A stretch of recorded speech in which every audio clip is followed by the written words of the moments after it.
Добрый день всем! Today we are going to be continuing the Russian with Michael series. Today we are going to be going over conditional, verbs of motion, prefixes, and I think that is everything. But it's when we get to verbs of motion, that's when the real lesson starts, because conditional, as you'll find out, is relatively simple. But yeah, so welcome to the fourth part, четвертая часть, of this little series that we have going on here. Okay, anyway, so conditional tense, условное время in Russian. So how do you form this construction? So you do буй, which can be shortened to b, and then very, very informally. But it could, if you're texting someone or speaking, you could just be like, я б хотел.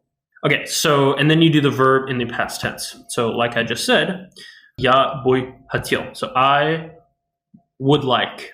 And then a perfect segue is into чтобы, which is like the match made in heaven with this construction. So, я бы хотел, чтобы готовил ужин сегодня вечером or something. So the чтобы literally translates to in order to, but you can use it with like, I would like it if you would do something else. It's kind of this like bridge word. But yes, usually, most of the time, it means in order to. So я делаю кофе, чтобы его выпить. So when you're using pronouns, then you have to match, like I said in I forgot what verb I used. You have to match the verb in the past to the new clause's subject. So, я бы хотел, чтобы... ты готовил. So I used готовил there because that's just the rule. Yeah. And then li here isn't really a part of the conditional tense. Li is kind of like the Polish czy, where it could be like whether, not like pagoda, but whether, whether or not. English is a bit more flexible than Russian in this case, because in English you can say, do you know if this would happen? Whereas in Russian, so if in Russian is yesly. Now, if you want to use this yesly word in Russian, you have to make sure that you can't replace it with li. Because in Russian, if you can use li, then you use li, okay? So yesly is only in instances where you can use if. An example of this would be like, знаешь ли ты президент США Joe Biden, right? So do you know whether or not Joe Biden is the president of the United States? Is the question I asked. So in English, you could say, do you know if he's the president of the United States? That sounds correct, right? But in Russian, it's not. So, you can't say yesly. So, ты знаешь, если Joe Biden президент США? It's incorrect. You have to use the знаешь ли ты. And then, so it's the verb plus li plus subject. Okay, приставки, they are prefixes. So, приставка is a one prefix. And so here are a few of them, the most common ones, I would say. There's also like voz, which is to like go up. So basically they attach a little flavor to the verb. So instead of like to throw, бросить, right? You say выбросить, which would be to throw out. Same thing with like кидать, right? You would say выкидать, which is to throw someone out. Well, I guess you could use both verbs for that. Like, выбросили его or выкидали его. But what I was trying to say, not to get stuck in the weeds there, Well, I guess you can also say valivatsa. But anyway, all right, moving on. So when you put a prefix on a verb, it immediately becomes perfective. So like the brăsit example, vibrăsit, right? But to make that imperfective, you put in the middle, like Eva. So vibrasivat in the middle of the verb. So vibrasivat is the imperfective of vibrăsit. And so as you can see, they're all prepositions here. And they don't have the same kind of one-to-one translation meaning as their prepositional counterparts. However, you can kind of see how they're kind of adapted to verbs, So like pod is under, right? So you could say, I am underway, right? So I'm approaching the goal, let's say, or this task is underway. It's going towards the end. It's not quite there yet, but it's going towards. Another good example is s and ot. So both of these can mean from. S, as we know, can also mean with, but you can also use s as from, and then ot is from. So if you're talking about a point and you want to say, I'm going from somewhere, then it makes sense, right? I just said it. You're going from somewhere else. Like отсюда я пойду домой. Okay, and that's actually a good thing to hammer home. So we have здесь is here. Здесь or тут can both be here. So, and then tam is there, but with movement, it becomes туда. So, я пойду туда, отсюда. And then if you want to say from there, it's оттуда. So, and then we have где, which is where, and then куда, which is to where. And then if you want to say I am from, or not I, but from somewhere, you could say откуда. So you add ot to these kind of directional going places, adverbs, the directional words. Okay, глаголы движения. So двигаться is actually one of these exceptions to the movement two-pair rule. So двигаться only has two pairs. Why, you might be asking? I don't know. Why not? It's literally to move, but it doesn't follow the movement verb rules.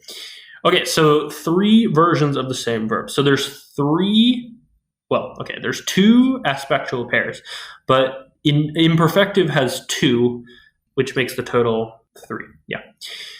It's hard, it's mirrored, so I have to kind of get crazy with it. Anyway, so the глаголы движения. Let's do a verb to run. Let's just get into it. So бегать is imperfective indefinite. So indefinite means that it is multi-directional. And then its counterpart in the imperfective aspect is бежать. So бежать is unidirectional. So it's imperfective definite.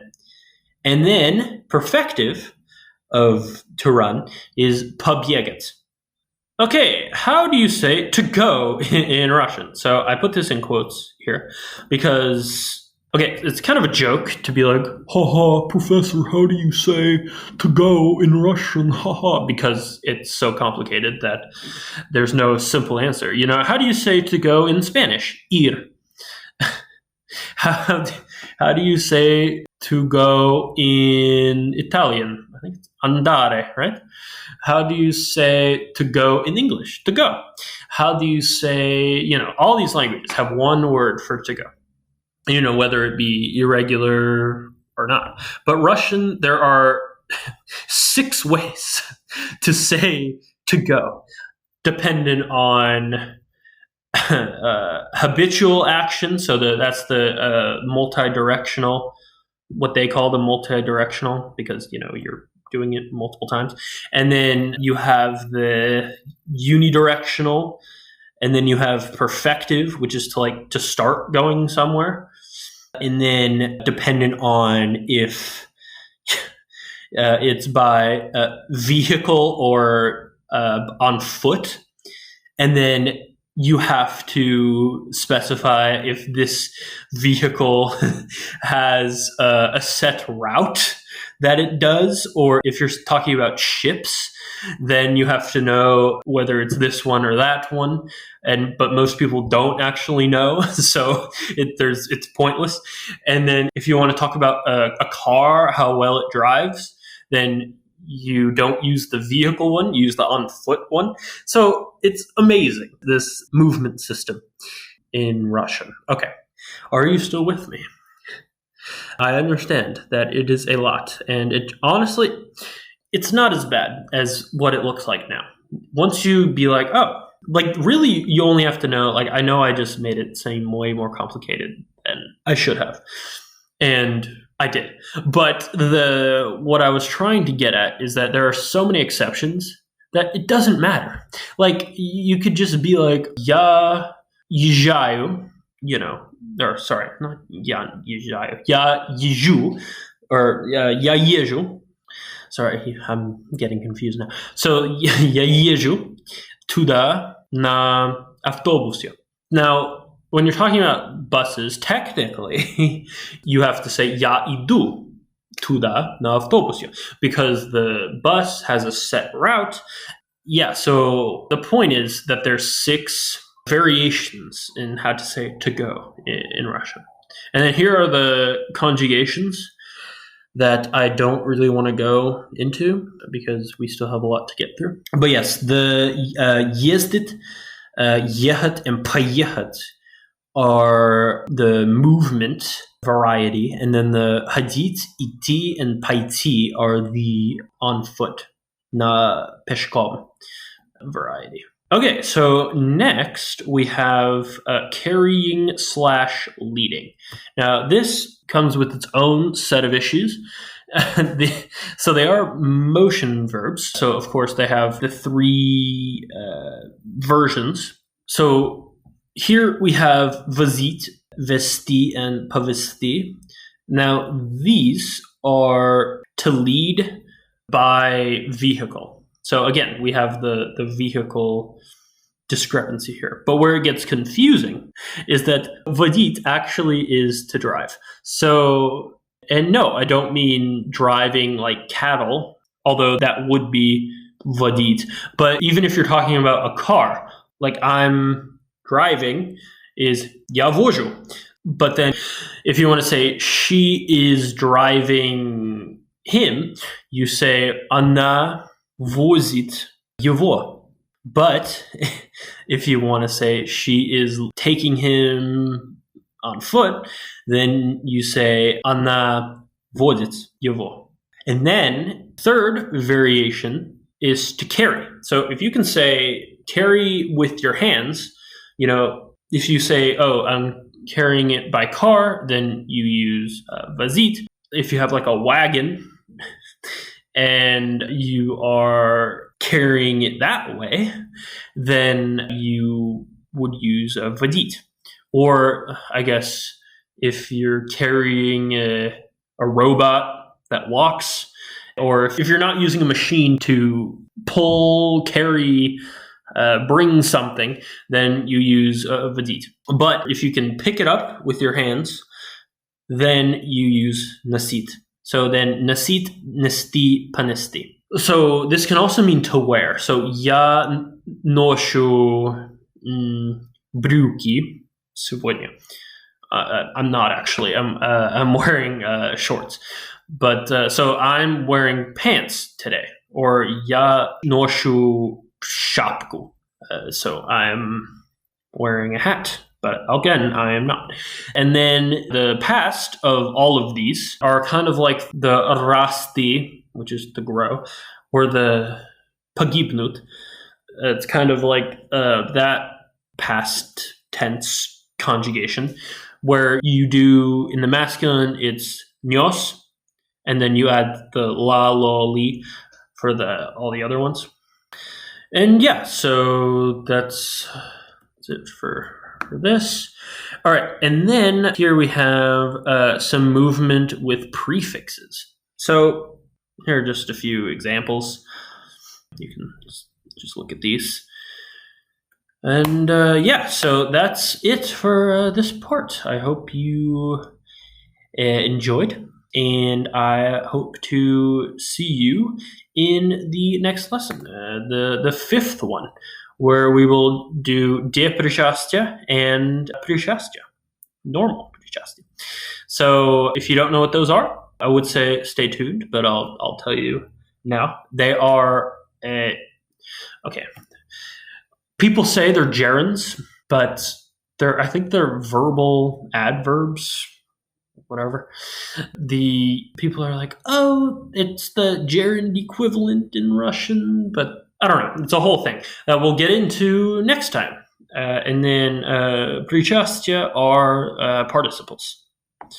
So those are the bane of my existence, actually, because they're so confusing. So that's why I saved the participles for the end. De причастия are pretty simple, actually. Well, okay, I don't want to get into it now, but yeah, you have something to look forward to, I guess, is what I'm trying to say. But yeah, I hope you enjoyed, and I will see you in the fifth part. Bye.